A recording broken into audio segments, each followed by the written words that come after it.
आदिशक्ति मां पाटेश्वरी के इस पवित्र धाम में शारदीय नवरात्रि के प्रथम दिवस पर मिशन शक्ति के शुभारंभ और जनपद बलरामपुर के विभिन्न परियोजनाओं के लोकार्पण और शिलान्यास कार्यक्रम में उपस्थित है। यहाँ के लोकप्रिय माननीय जनप्रतिनिधिगण, माननीय विधायक बलरामपुर श्री परशुराम जी, माननीय विधायक तुलसीपुर से कैलाशनाथ शुक्ल जी, माननीय विधायक उत्तरौरा श्री राम प्रताप वर्मा जी, लोक जनजाति कला एवं संस्कृति संस्थान के अध्यक्ष श्री चंद्रराम जी, अपर मुख्य सचिव गृह श्री अवनीश कुमार अवस्थी जी, प्रमुख सचिव मुख्यमंत्री कार्यालय श्री संजय प्रसाद जी, अपर पुलिस महानिदेशक श्री बाबा शेरपा जी, आयुक्त देवपाटन मंडल श्री एसपीएस रंगाराव जी, यूनिसेफ की उत्तर प्रदेश की चीफ मिस रूथ लियोना जी, पूर्व सांसद श्री दत्तन मिश्र जी, मिशन शक्ति से जुड़े हुए आज के इस कार्यक्रम से जुड़े हुए विभिन्न संगठनों के सभी पदाधिकारीगण, उपस्थित प्रतिभागीगण और इस कार्यक्रम में वैश्विक महामारी कोविड-19 की पूरी गाइडलाइन का पालन करते हुए यहाँ पर उपस्थित सभी उपस्थित मातृशक्ति, उपस्थित बहनें, मैं सबसे पहले आप सबको आदिशक्ति मां भगवती के अनुष्ठान का पर्व शारदीय नवरात्रि के प्रथम दिवस पर हृदय से आप सबको मैं बधाई देता हूँ। आप सबको इस अवसर पर आपका अभिनंदन भी करता हूँ और शारदीय नवरात्रि की अपनी शुभकामनाएं भी आप सबको देता हूँ। भारत की सनातन धर्म की परंपरा में नारी शक्ति के प्रति समाज का क्या भाव होना चाहिए, ये पर्व इसके उदाहरण है। नारी शक्ति की प्रतीक है, इसके लिए हम लोग शारदीय नवरात्रि में और वासंतिक नवरात्रि में अनेक प्रकार के अनुष्ठान करते हैं और ये अनुष्ठान हजारों वर्षों से चल रही भारत की सनातन परंपरा का एक महत्वपूर्ण पार्ट है, उसका एक हिस्सा है। लेकिन व्यावहारिक जीवन में भी नारी को शक्ति के रूप में हम प्रस्तुत कर सकें, आगे के भाव हम सबके मन में कब आएगा और इसी भाव को आगे बढ़ाने के लिए आज उत्तर प्रदेश सरकार ने उत्तर प्रदेश में एक नए अभियान का शुभारंभ किया है। प्रातः 10 बजे इस कार्यक्रम को प्रदेश की महामहिम राज्यपाल श्रीमती आनंदीबेन पटेल जी ने लखनऊ में इस कार्यक्रम का शुभारंभ किया है और मुझे स्वयं आदिशक्ति मां भगवती पाटेश्वरी के इस धाम पर इस कार्यक्रम का शुभारंभ करने का अवसर प्राप्त हो रहा है। मैं इस अवसर पर आप सभी का, प्रदेश की सभी माताओं बहनों का हृदय से अभिनंदन करता हूं, उन्हें शारदीय नवरात्रि की बधाई देता हूं और अपनी शुभकामनाएं भी देता हूं। आज हम लोग बहुत सारी परियोजनाओं का यहाँ पर शिलान्यास और लोकार्पण भी कर रहे हैं। जनपद बलरामपुर, इसका अपना महत्व है और जनपद बलरामपुर को जो पहचान मिलनी चाहिए थी, तभी आदिशक्ति मां भगवती ने अपनी कृपा से इसे कृतार्थ किया। बलरामपुर स्टेट के माध्यम से लोक कल्याण के लिए कार्यक्रम किसी कालखंड में चले थे। कभी इस जनपद को पूर्व प्रधानमंत्री स्वर्गीय अटल बिहारी वाजपेयी जी ने और भारत रत्न स्वर्गीय नानाजी देशमुख ने इस पूरे जनपद को अपनी कर्मभूमि के रूप में चयन करके यहाँ के उत्थान के लिए, यहाँ के विकास के लिए अपना योगदान दिया था। लेकिन उस सब के बावजूद बलरामपुर जनपद विकास के पायदान पर पीछे रह गया था।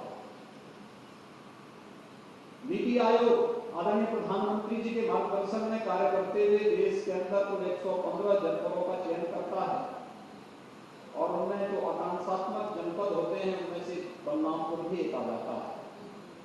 तो स्वास्थ्य में, शिक्षा में, रोजगार में, कृषि के क्षेत्र में या अन्य वे 6 महत्वपूर्ण सेक्टर हैं जिन क्षेत्रों में देश के सामान्य जनपदों की विकास की दौड़ से जनपद पिछड़ गए हैं। इन्हें सामान्य जनपदों की श्रेणी में खड़ा करके विकास और समृद्धि के नए पायदान पर खड़ा करना ये अपने आप में एक चुनौती, और उस चुनौती को स्वीकार करते हुए आज ढेर सारी 500 करोड़ से ऊपर की परियोजनाओं का एक साथ लोकार्पण और शिलान्यास बलरामपुर जनपद के लिए हो रहा है। मैं इसके लिए भी बलरामपुर जनपद वासियों को हृदय से बधाई देता हूं, अपनी शुभकामनाएं देता हूं। कल ही हम लोगों ने बलरामपुर में यहाँ पर स्वर्गीय अटल बिहारी वाजपेयी जी के नाम पर एक अटल बिहारी वाजपेयी चिकित्सा महाविद्यालय के पहले चरण का केजीएमयू के सैटेलाइट सेंटर के रूप में 300 बेडेड एक हॉस्पिटल, अत्याधुनिक हॉस्पिटल बने, उसका शिलान्यास किया है।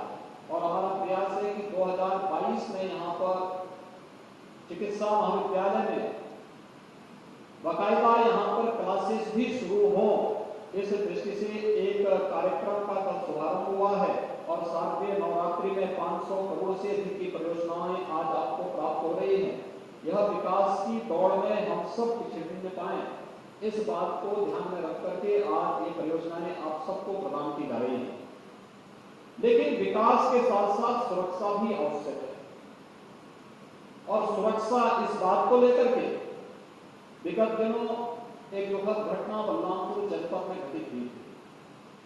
एक बेटी के साथ जिस प्रकार की बर्बरता और जिस प्रकार की घटना घटित हुई थी, उसने पूरे समाज को हिला करके रख दिया।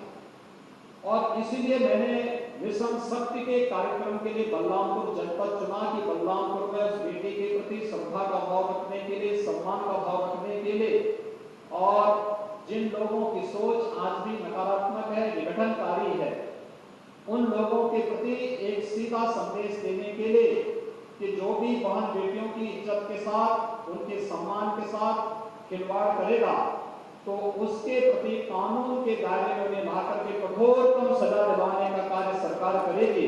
इसलिए मिशन शक्ति के इस कार्यक्रम को आदिशक्ति मां भगवती के इस पावन धाम से शुभारंभ करते हुए मुझे बहुत प्रसन्नता की अनुभूति हो रही है कि हम हर बेटी को, हर बहन को सुरक्षा की पूरी गारंटी दे सके, उनके सम्मान की गारंटी दे सके, और उनके स्वावलंबन के लिए कुछ अलग से नए कार्यक्रम को आगे बढ़ा सके। यह एक अभियान आज से हम लोग पूरे प्रदेश के अंदर एक साथ प्रारंभ कर रहे हैं। मैं कल उत्तर प्रदेश बेसिक शिक्षा परिषद के 31,227 हम लोगों ने नए शिक्षकों के भर्ती के कार्यक्रम को आगे बढ़ाया, और इतने लोगों को हमने नियुक्ति पत्र दिए, और मुझे बहुत सुखद अनुभूति हो रही थी कि मांग तो होती है कि महिलाओं को 33% आरक्षण मिलना चाहिए, लेकिन कल के जब मैंने रिजल्ट देखे तो मैंने देखा उसमें तो 33 क्या उससे भी ज्यादा प्रतिशत महिलाओं का है। और उन्होंने अपनी मेहनत से, अपने परिश्रम से उन्होंने अपना स्थान बनाया है, और सम्मानजनक स्थान प्राप्त करके उन्होंने शिक्षा की जो आधारशिला है बेसिक शिक्षा परिषद में बहुत अच्छी संख्या में बालिकाओं ने स्थान प्राप्त करके शिक्षक बनकर के समाज के निर्माण की नींव को और मजबूत करने के लिए वे अपना योगदान दे रही हैं। हमारे लिए सुखद अनुभूति का दिन कल का भी था और आज एक बार फिर से मैं आपके बीच में यहाँ पर उपस्थित हुआ हूँ आपसे इस बात को कहने के लिए कि आज जो कार्यक्रम हमारा प्रारंभ हुआ है ये शारदीय नवरात्रि के इन 9 दिनों तक तो चलेगा।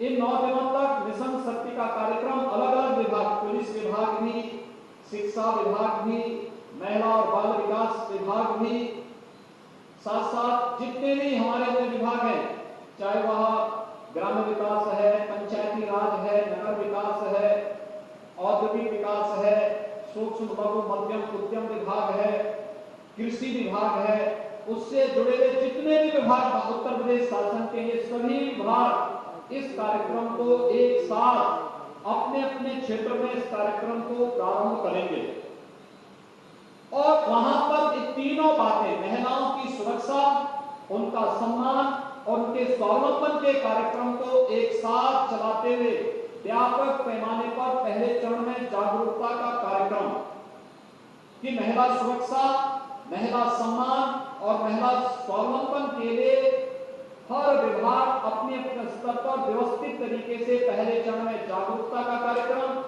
जागरूकता के कार्यक्रम के बाद जहां पे लगता है कि लापरवाही विभागीय स्तर पर हो रही है तो विभागीय स्तर पर जवाबदेही, अगर लगता है कि समाज के कुछ ऐसे लोग जो शांति और सौहार्द के दुश्मन हैं और समाज के कहीं न कहीं सभ्य समाज के मार्ग में बाधक हैं, तो उस चरण में हम उन लोगों के काउंसलिंग की व्यवस्था करेंगे और तीसरे चरण में व्यापक पैमाने पर जब ऑपरेशन शक्ति का एक कार्यक्रम आगे चलेगा, ऐसे लोगों को चिन्हित करके उन्हें दंडित करवाना, कानून के दायरे में ला करके दंडित कराना और उस क्रम में फिर आगे चल करके सभ्य समाज के दुश्मन कौन लोग हैं, ऐसे लोगों की फिर तस्वीरें चौराहे पर लगा करके समाज को ऐसे लोगों का बहिष्कार करने के लिए भी एक व्यापक कार्यक्रम को हम लोग आगे बढ़ाने की दिशा में आज आपके बीच आए हैं।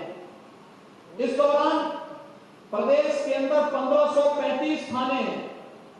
इन 1535 थानों में तहसीलों में भी लगभग 350 तहसील उत्तर प्रदेश में हैं। इन 350 तहसीलों में एक महिला हेल्प डेस्क बनाया जाएगा। कोई भी बहन, कोई भी बेटी, कोई भी माता अगर थाने में आएगी तो थाने में उनके लिए एक अलग से कमरा होगा, वहां उनके बैठने की व्यवस्था, महिला पुलिस अधिकारी या महिला पुलिस की कोई कांस्टेबल वहां पर उनको अटेंड करेगी, वहां पर उनके बैठने की व्यवस्था होगी, पानी पीने की व्यवस्था होगी, उन्हें कोई एप्लीकेशन लिखना है तो उसके लिए स्टेशनरी वहां उनके लिए मौजूद होगी और उनकी शिकायत पर त्वरित कार्रवाई करने की व्यवस्था होगी। ये सारी चीजें वहां पर हम लोग इस दौरान करेंगे कि सभी 1535 थानों में 350 तहसीलों में इस प्रकार की एक व्यवस्था हम लोग देने जा रहे हैं, जहां पर महिलाओं को किसी भी प्रकार की कोई समस्या होती है, समाज के दुश्मनों से या किसी भी प्रकार के दुश्मनों से कोई समस्या होती है, तो वहां पर हम लोग उन लोगों की सुरक्षा के लिए व्यवस्था करने जा रहे हैं। इसके साथ ही महिला संबंधी अपराध में त्वरित कार्रवाई होना, त्वरित कार्रवाई करने के साथ इस मामले में एक समय सीमा के अंदर चार्जशीट दाखिल करना, प्रोसिक्यूशन को आगे बढ़ाना और फिर अपराधियों को सजा करवाना। पिछली बार आपने देखा होगा यहाँ श्रावस्ती जनपद में एक मामले में एक बालिका के साथ हुई घटना के मामले में 1 सप्ताह के अंदर अपराधी को सजा करवाई गई थी और ऐसे ही सिद्धार्थनगर जनपद में भी इसी प्रकार की घटना, एक दुर्भाग्यपूर्ण घटना में 27वें दिन अपराधी को आजीवन कारावास की सजा सुना दी गई थी। यानी न्यायालय का गठन भी उसी तर्ज पर करने की सहमतियों में कार्य निरंतर करें, इसके लिए भी हम लोगों ने पूरी तैयारी कर ली है कि हम लोग जागरूकता का भी कार्यक्रम करेंगे, काउंसलिंग का कार्यक्रम भी करेंगे और अगर अपराधी अपनी हरकतों से बाज नहीं आएगा तो चौराहे पर उसकी फोटो चिपका करके सामाजिक बहिष्कार और ऐसे लोगों को सजा कराने की कार्रवाई को भी हम लोग पूरी मजबूती से कार्य करेंगे। ये कार्यक्रम बृहद स्तर पर आगे बढ़ाने का एक कार्यक्रम हमारा चलेगा। इसके साथ ही हम लोगों ने ये भी तय किया कि अलग अलग विभाग, अलग अलग संगठन, अलग अलग संस्थाएं सबका सहयोग लेंगे। सरकारी विभाग भी, सरकार के 24 विभाग हैं, ये सभी 24 विभाग इसके साथ जुड़ रहे हैं। साथ साथ विभिन्न स्वयंसेवी संगठन, यूनिसेफ इसके साथ जुड़ रही है, विभिन्न स्वयंसेवी संगठनों को इसके साथ जोड़ेंगे, महिला समूहों को इसके साथ जोड़ेंगे, इसके साथ ही सामाजिक संगठनों को, व्यापारिक संगठनों को इस पूरे अभियान के साथ जोड़ेंगे और हर जनपद में एक सूची बनेगी। किसी व्यक्ति ने, किसी महिला ने अच्छा काम किया है, उनकी सूची बनेगी। किसी संगठन ने अच्छा काम किया है, उनकी सूची बनेगी। फिर इन सभी संगठनों के कार्यों को हम उसका डॉक्यूमेंट तैयार करेंगे और डॉक्यूमेंट को फिर प्रदेश स्तर पर एक स्वस्थ प्रतिस्पर्धा उसमें करा करके इसमें अच्छा कार्य करने वाले संगठनों को जनपद स्तर पर भी, प्रदेश स्तर पर भी सम्मान करने का कार्य प्रदेश सरकार के द्वारा किया जाएगा। इस दृष्टि से इस कार्यक्रम को व्यापक पैमाने पर आगे बढ़ाने का कार्य किया जा रहा है। इसके साथ ही हम लोगों ने एक व्यवस्था और की और वह कार्य क्या है कि हम लोग यहाँ पे महिलाओं की सुरक्षा और सम्मान के लिए तो कार्य करेंगे ही, उनके स्वावलंबन के लिए भी कार्य करेंगे। स्वावलंबन के लिए कार्य उसी तक पर, जैसे आपने देखा होगा उत्तर प्रदेश में हम लोगों ने पिछले 3 वर्ष के दौरान 1,37,000 पुलिस भर्ती के कार्यक्रम को संपन्न किया। इससे पहले पुलिस में महिलाओं के लिए आरक्षण नहीं था और हम लोगों ने व्यवस्था की कि ये जो भर्ती प्रदेश के अंदर पुलिस की चल रही है, इसमें कम से कम 20% बालिकाएं भर्ती हो जाएं। तो बालिकाएं भर्ती होंगी, स्वयं अपने पैरों पर खड़ी होंगी और समाज को सुरक्षा की गारंटी भी देगी। और वो सफलतापूर्वक उन्होंने अपनी ट्रेनिंग के कार्यक्रम को भी संपन्न किया और आज उनमें से बहुत सारी बालिकाएं आज सुरक्षा के क्षेत्र में आकर के उत्तर प्रदेश पुलिस के माध्यम से महिला सुरक्षा के साथ साथ समाज की सुरक्षा में भी अपना योगदान दे रही हैं। और इसी प्रकार से अन्य विभागों में भी एक मिशन मोड के साथ हम इसे लेंगे और मिशन मोड के साथ इसे लेकर के व्यापक पैमाने पर उन्हें रोजगार के साथ, उन्हें नौकरी के साथ, उन्हें स्वावलंबन के साथ जोड़ने के व्यापक कार्यक्रम को भी हम इस अवसर पर आगे बढ़ाने का कार्य कर रहे हैं। ये कार्यक्रम इसी श्रृंखला का एक हिस्सा होगा, मिशन शक्ति का एक हिस्सा होगा। तो मिशन शक्ति के इस अभियान को आगे बढ़ाने के लिए ही आज हम सब इस कार्यक्रम के साथ यहाँ पर आपके बीच में आए हैं। मैं आप इस अवसर पर आप सबका अभिनंदन करना चाहता हूँ। मैं कल से देख रहा हूँ बलरामपुर जनपद में कोविड-19 से भी जूझते हुए व्यापक पैमाने पर जो कार्यक्रम चलाए गए, वास्तव में पूरी दुनिया इस समय कोविड-19 जैसे एक वैश्विक महामारी से जूझ रही है। यह वैश्विक महामारी पूरी दुनिया के अंदर न केवल जनहानि की है बल्कि अर्थव्यवस्था को पूरी तरह प्रभावित की है। जब हम इस पूरी व्यवस्था को देख रहे हैं, उन स्थितियों में हम सब आभारी हैं प्रधानमंत्री मोदी जी के, जिनके नेतृत्व में 135 करोड़ की आबादी के देश ने कोरोना की रोकथाम करने में, जनहानि को न्यूनतम स्तर पर ले जाने में व्यापक सफलता प्राप्त की। लोगों को चिंता थी, दुनिया के लोग चिंतित होते थे कि कोरोना अगर भारत में आएगा क्या होगा, लेकिन हम आभारी हैं प्रधानमंत्री मोदी जी के, जिनके कारण समय से लिए गए निर्णय और समय पे निर्णय लेने के साथ ही जो कार्यक्रम उन्होंने स्तरबद्ध तरीके से आगे बढ़ाने के कार्य किए थे। आपने देखा होगा कि लॉकडाउन प्रारंभ होते ही सबसे पहला कार्य प्रधानमंत्री मोदी जी ने प्रारंभ किया गरीब कल्याण पैकेज का।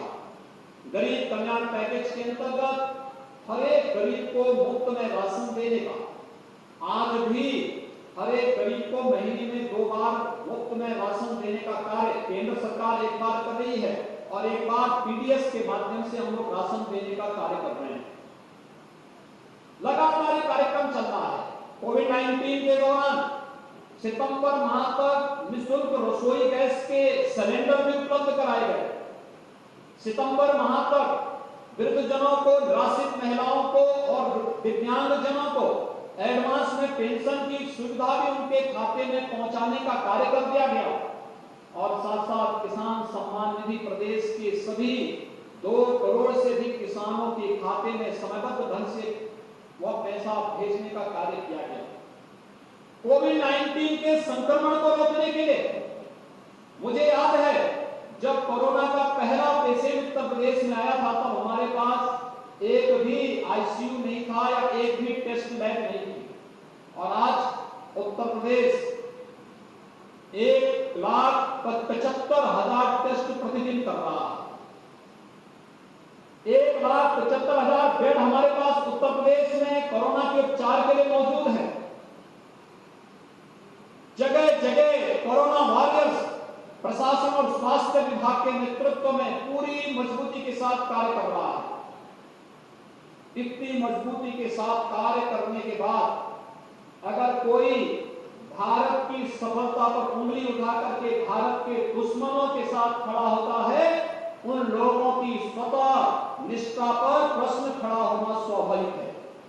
आज मैं सुबह देख रहा था कांग्रेस के एक नेता, वे स्वनाम धन्य नेता है, उनका एक वक्तव्य मैं सुन रहा था। वे भारत के दुश्मन का नाम ले करके कह रहे थे कि कोरोना में उनका काम अच्छा है।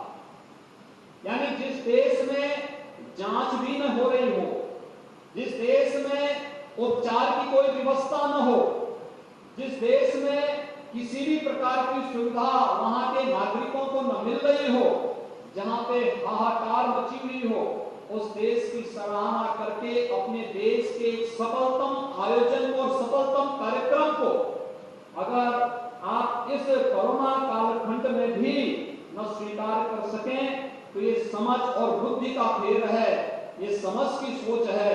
और देश के गरीबों की चिड़ इस बात की है कि गरीबों को मुफ्त में राशन क्यों दे दिया गया। उनकी चिंता इस बात की है कि वास्तव में इतना बड़ा कार्यक्रम हर एक सेक्टर के लिए मोदी जी ने कैसे चला दिया। गरीबों को कैसे राशन मिल गया, गरीबों को पेंशन कैसे मिल गया, गरीबों को कैसे रसोई गैस के सिलेंडर मिल गए, गरीबों को अन्य सुविधाएं कैसे मिल गई। और उसी प्रकार से 20 लाख करोड़ रुपए का आत्मनिर्भर भारत का पैकेज, चाहे वह 1 लाख करोड़ का कृषि इंफ्रास्ट्रक्चर का हो, चाहे सूक्ष्म लघु मध्यम उद्यम के क्षेत्र में जो हमारे देश के हस्तशिल्पी कार्य कर रहे हैं उनके आत्मनिर्भर बनाने का हो, चाहे वह भारत के आत्मनिर्भर का मार्ग प्रशस्त करने वाले इस जो परंपरागत उद्यम है, इसके स्वावलंबन के लिए जो कदम उठाए गए हैं, उससे चिढ़ करके आज विरोधी दल जिस प्रकार का प्रलाप कर रहे हैं, ये वास्तव में बहुत ही निंदनीय कृत्य है। यानी भारत के स्वाभिमान और सम्मान को कम करने वाला है। ये वही लोग हैं जो देश की सीमाओं की रक्षा करने वाले सैनिकों के शौर्य और पराक्रमों को कम करके आंकते हैं और दुश्मन का महिमामंडन करने का कार्य करते हैं।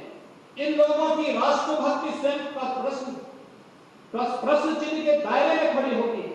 और आज के इस अवसर पर मैं आप सबसे यही अपील करूंगा, भारत के प्रति और भारत के महिमा मंडन को कम करके, भारत की महिमा को कम करके आंकने की जो इनकी दुष्प्रवृत्ति प्रारंभ हुई है, ये वास्तव में देश के खिलाफ एक साजिश है जो वैश्विक मंच पर भारत को अपमानित करती है। ये भाषा जो आज देश के दुश्मनों की बोली बोलती है, ये हम सबको सचेत करती है कि इनकी भारत के प्रति क्या सोच है। और भाइयों बहनों, मैं आज के इस अवसर पर आप सबका आह्वान करूंगा कि जो लोग देश के बारे में एक विघटनकारी सोच रखते हैं, वे लोग समाज के बारे में अच्छी सोच कैसे रख सकते हैं। इन लोगों ने कभी अच्छा किया ही नहीं। 50 से 55 वर्षों तक देश के अंदर शासन करने का अवसर में प्राप्त हुआ था। इन 50 से 55 वर्षों तक अगर उन्होंने देश के अंदर ईमानदारी से कार्य करने का प्रयास किया होता तो हर गरीब को अब तक मकान मिल गया होता, हर गरीब के घर में इनके समय ही शौचालय मिल गया होता, हर गरीब के घर में विद्युत कनेक्शन उनके कालखंड में मिल गया होता, हर गरीब को स्वास्थ्य सुविधा का लाभ मिल गया होता, हर गरीब को योजनाओं का बेहतर लाभ मिला होता। लेकिन देश में आजादी के 70 वर्ष व्यतीत हुए, सर्वाधिक दिनों तक 55 वर्षों तक जिन्होंने देश के अंदर शासन किया, प्रदेश में सबसे अधिक समय तक जिन्होंने शासन किया, उन लोगों को गरीबी को नारा के रूप में भले ही उन्होंने लगाया लिया हो, लेकिन गरीबों की सही मायने में उत्थान और कल्याण का मार्ग प्रशस्त करना है, कभी भी ईमानदारी पूर्वक उन्होंने नहीं किया। और यही कारण है कि देश के अंदर योजनाओं का लाभ पहली बार इस देश के गरीब को तब प्राप्त हुआ, वह भी 6 दशक के बाद, 67 वर्षों के बाद, जब इस देश के अंदर भारत माता के नाम और आज दुनिया के सबसे यशस्वी नेता के रूप में भारत के यशस्वी प्रधानमंत्री श्री नरेंद्र मोदी जी को जब देश की जनता ने प्रधानमंत्री बनाया, तब प्रधानमंत्री बनने के बाद उन्होंने एक एक करके गरीबों के लिए, किसानों के लिए, नौजवानों के लिए, महिलाओं के लिए और समाज के प्रत्येक तबके के लिए जो योजनाएं बनाई, यही योजना देश के उत्थान के लिए, लोक कल्याण के लिए, भारत के स्वावलंबन और भारत के आत्मनिर्भर का आधार बनी है। और आज इन योजनाओं को हम किस रूप में देख रहे हैं, हमने इन सभी योजनाओं को एक एक करके महसूस किया। आपने देखा होगा कि प्रधानमंत्री आवास योजना बिना भेदभाव के, न जाति का भेद, न मत का भेद, न मजहब का भेद, न क्षेत्र का भेद, न भाषा का भेद, सबका साथ, सबके विकास की भावना के रूप देश के अंदर 3 करोड़ से भी गरीबों को एक एक आवास मिल जाना, 4 करोड़ गरीबों को देश के अंदर निःशुल्क विद्युत का कनेक्शन मिल जाना, 8 करोड़ गरीबों को निःशुल्क रसोई गैस का कनेक्शन मिल जाना, 12 करोड़ गरीब किसानों को प्रधानमंत्री किसान सम्मान निधि का लाभ मिल जाना, 37 करोड़ गरीबों को बैंक में जनधन अकाउंट का खाता खुल जाना, 50 करोड़ गरीबों को देश के अंदर आयुष्मान भारत में निःशुल्क 5 लाख रुपए की सालाना स्वास्थ्य सुविधा का लाभ मिल जाना। ये जितने भी कार्यक्रम हुए हैं, ये सभी कार्य एक व्यवस्थित तरीके से प्रधानमंत्री नरेंद्र मोदी जी के ध्यान का हिस्सा है। और प्रधानमंत्री मोदी जी के कारण ही आज राशन गरीब के साथ, गरीब के घर में पहुंचाने का कार्य हो रहा है। गरीब के खाद्यान्न पर कोई भी डकैती डालने का कार्य नहीं कर सकता है। हर गरीब को राशन मिल रहा है, हर वृद्धजन को पेंशन की सुविधा का लाभ मिल रहा है, हर निराश्रित महिला को पेंशन की सुविधा का लाभ मिल रहा है, हर दिव्यांग जन को पेंशन की सुविधा का लाभ मिल रहा है, और साथ साथ हर गरीब के घर में बिजली का लट्टू भी जलता हुआ दिखाई दे रहा है। ये है सरकार की योजना। आगे ये काम कांग्रेस ने, सपा ने, बसपा ने और अन्य दलों को, जिन्हें केंद्र और प्रदेश में शासन करने का अवसर मिला, ये लोग ये कार्य क्यों नहीं कर पाए?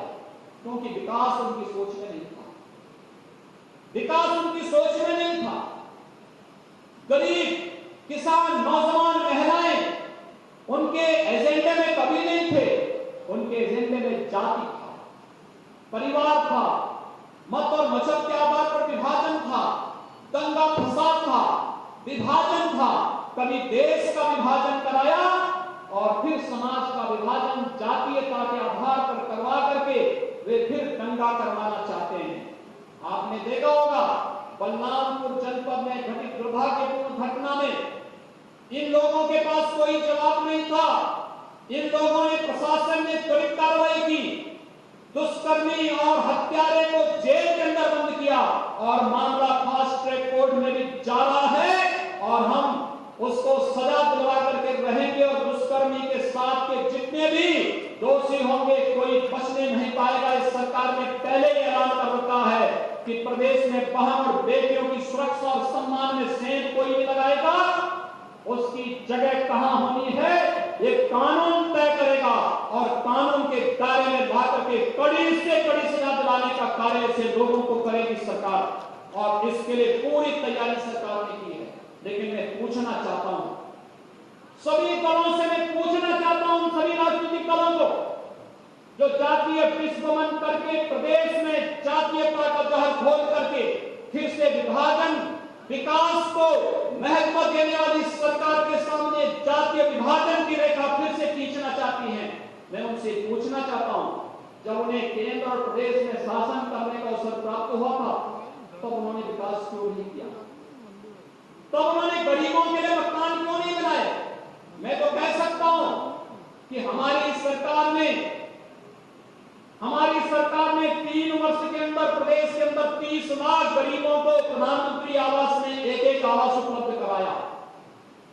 2 करोड़ 61 लाख से अधिक गरीबों को स्वच्छ भारत मिशन में एक शौचालय उपलब्ध करवाया। 1 करोड़ 24 लाख से अधिक गरीबों को निःशुल्क विद्युत के कनेक्शन उपलब्ध कराए। 46 लाख गरीबों को हम लोगों ने उज्ज्वला योजना में एक रसोई गैस का कनेक्शन उपलब्ध करवाया। और यही नहीं, हम लोगों ने प्रदेश के अंदर प्रदेश की 24 करोड़ की जनता में से ज्यादातर लोगों को आयुष्मान भारत में, और जो लोग आयुष्मान भारत में कवर नहीं होते थे उन्हें मुख्यमंत्री जन आरोग्य योजना के अंतर्गत उन्होंने हमें 5 लाख रुपए की सालाना स्वास्थ्य बीमा का कवर भी हमारी सरकार ने दिलाया है। हर गरीब को राशन कार्ड की सुविधा हमारी सरकार ने उपलब्ध कराया। प्रदेश में विद्युत की सुविधा जनपद मुख्यालयों में 22 से 24 घंटे के लिए, ग्रामीण क्षेत्र में 18 से 20 घंटे के लिए हमारी सरकार ने उपलब्ध करवाया है, और गांवों की कनेक्टिविटी को भी बेहतर करने का कार्य किया है। 1947 से 2016 तक प्रदेश में कुल 12 गवर्नमेंट मेडिकल कॉलेज बन पाए थे। और भाइयों बहनों, कल जिस मेडिकल कॉलेज का शिलान्यास मैंने आपके जनपद में किया है, अगर मैं इसको जोड़ूंगा तो प्रदेश में वर्तमान में पिछले 3 वर्ष के दौरान 30 नए गवर्नमेंट मेडिकल कॉलेज का निर्माण कार्य वर्तमान में सरकार कर रही है। आप सोचिए, 70 वर्षों में मात्र 12 और 3 वर्ष में 30 मेडिकल कॉलेज प्रदेश के अंदर वर्तमान में बन रहे हैं। ये है सरकार की स्पीड, कार्य करने की स्पीड। और इसीलिए जो लोग ये विकास के कार्य जिन्हें अच्छे नहीं लगते, जिन्हें विकास अच्छा नहीं लगता, जिन्हें देश में गरीबों का उत्थान अच्छा नहीं लगता, जिसे नारी गरिमा और सम्मान की रक्षा का कार्य अच्छा नहीं लगता, वही लोग सरकार की नीतियों पर भी प्रश्न खड़ा कर रहे हैं। वही लोग देश की सुरक्षा के सामने स्वयं प्रश्न खड़ा करने का प्रयास कर रहे हैं। और वही लोग जो भारत के आज दुनिया में प्रधानमंत्री मोदी जी के नेतृत्व में भारत की दमक को, भारत एक सुरक्षित भारत, एक भारत श्रेष्ठ भारत, एक सुरक्षित और समृद्ध भारत, जिन्हें अच्छा नहीं लग रहा है। दुनिया के अंदर भारत की गौरव और महिमा जब पूरी दुनिया गा रही हो, जिन्हें अच्छा नहीं लगता, वही लोग आज पाकिस्तान का गुणगान भी करते हुए दिखाई दे रहे हैं। ये लोग देश के दुश्मनों की भाषा बोलने का कार्य कर रहे हैं। जो लोग जातीयता के आधार पर लड़ा रहे हैं, जाति मत और मजहब के आधार पर दंगा फसाद करने का षड्यंत्र कर रहे हैं, इनके षड्यंत्रों को आपने देखा होगा कि कैसे अंतरराष्ट्रीय साजिश में आकर के देश में आबादी के लिहाज से सबसे बड़े प्रदेश में कैसे दंगा भड़काने की साजिश इनके द्वारा की गई, और उन संगठनों के माध्यम से जिनकी गतिविधियां पहले से संदिग्ध थी, वे गतिविधियां किस रूप में आगे बढ़ाने का प्रयास हो रहा है। लेकिन आपको आश्वासन देने के लिए मैं आया हूं, प्रदेश की 24 करोड़ जनता को मैं आश्वासन देने के लिए आया हूं कि प्रदेश की सुरक्षा में सेंध लगाने वाले के लिए उत्तर प्रदेश की धरती में कोई जगह नहीं होगी। उत्तर प्रदेश में सुरक्षा के साथ कोई खिलवाड़ नहीं कर पाएगा, और दंगा फसाद करने वाला कोई भी व्यक्ति हो, अगर प्रदेश में दंगा फसाद करने का प्रयास करेगा तो वह समझ ले उसकी जगह कहां होनी है। उसके खिलाफ जितनी सख्ती से भी कार्रवाई होनी होगी, सरकार उतनी सख्ती के साथ कार्य करेगी। इसके साथ ही मैं आप सबको आह्वान करना चाहूंगा, ये हमारी सामूहिक जिम्मेदारी बनती है। मिशन शक्ति का जो कार्यक्रम आगे बढ़ा है, ये मिशन शक्ति का कार्यक्रम समाज की सामूहिक जिम्मेदारी है। शासन प्रशासन आपके साथ आपके साथ कदम से कदम मिलाकर के चलेगा। हमें इसकी शुरुआत परिवार से करनी होगी। परिवार का एक एक व्यक्ति, एक एक सदस्य पहले अपने परिवार में हम माताओं के साथ, बहनों के साथ, बेटियों के साथ भेदभाव करना बंद करें। कोई भेदभाव नहीं होना चाहिए, बेटा हो या बेटी, कोई भेदभाव इसमें न हो। कन्या भ्रूण हत्या करने वाले लोगों का की निंदा होनी चाहिए, उनकी सार्वजनिक रूप से उनकी निंदा करनी चाहिए, और इस प्रकार के लोगों को भी बेटा हो या बेटी, इसमें किसी प्रकार का भेदभाव समाज को नहीं करना होगा। दूसरा, किसी भी प्रकार की बाल विवाह हो, दहेज प्रथा हो, इनका हर हाल में विरोध करना। इसीलिए सरकार ने बेटियों को पढ़ाने के लिए बेटी बचाओ बेटी पढ़ाओ का अभियान चलाया। भ्रूण हत्या को भी रोकना है, बेटियों को स्कूल भी भेजना है, और साथ साथ स्नातक तक की शिक्षा निःशुल्क सरकार ने दे दी। स्कॉलरशिप की व्यवस्था उनके लिए कर रही है। ये सारे कार्यक्रम तो आगे चल ही रहे हैं।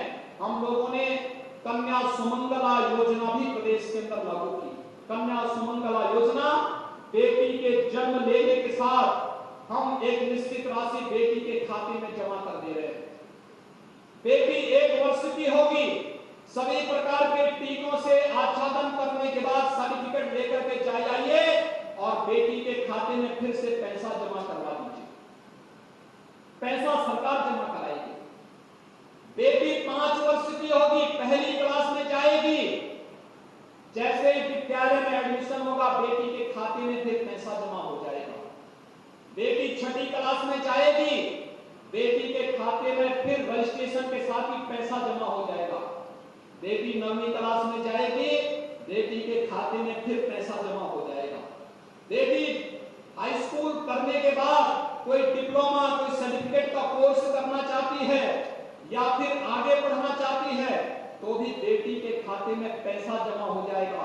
यानी जन्म से लेकर के स्नातक तक का या कोई डिप्लोमा, कोई सर्टिफिकेट कोर्स करने तक 15,000 रुपए की राशि सरकार बेटी के खाते में जमा करेगी।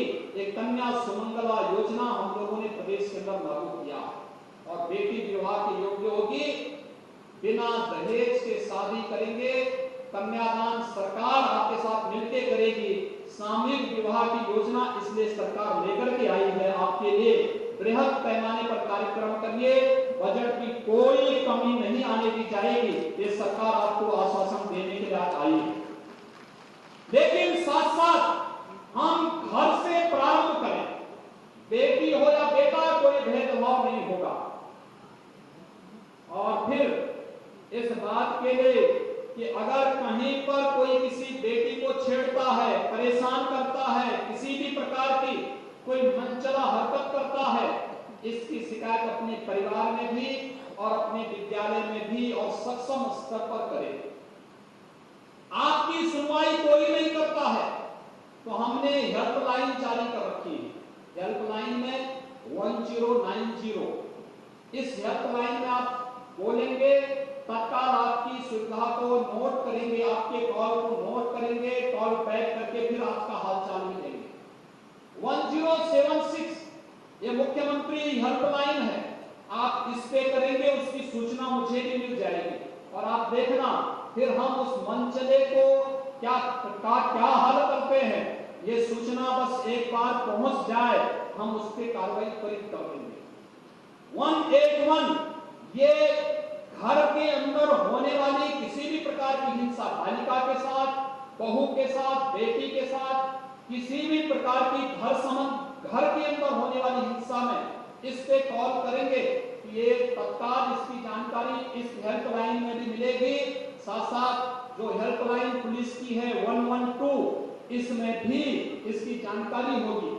पुलिस से कोई शिकायत करनी है, 112 पे आप कॉल करेंगे, ये जानकारी आपको तत्काल उपलब्ध हो जाएगी। और 108 और 1082 की जो एम्बुलेंस सेवाएं हैं, स्वास्थ्य की सेवाएं हैं, इनके साथ भी हम इन सबको आपस में जोड़ रहे हैं। ये सभी सब आपस में जब जुड़ेंगी तो एक मिशन शक्ति के रूप में ये सभी बन जाएंगी। और मिशन शक्ति का एक कार्यक्रम पहले चरण में जागरूकता का होगा, जागरूकता का एक कार्यक्रम दूसरे चरण में ऑपरेशन शक्ति के रूप में चलेगा, और फिर उसके बाद ऑपरेशन दुराचारी के रूप में सड़क पर, चौराहे पर मनचलों की हरकतों का जवाब देने का एक बृहद कार्यक्रम भी पूरे प्रदेश के अंदर ये चलेगा। इस पूरे कार्यक्रम में समाज को भी पूरी प्रतिबद्धता के साथ आगे आना पड़ेगा। इस विश्वास के साथ आज मैं आपके बीच में इस जनपद बलरामपुर में आया हूं।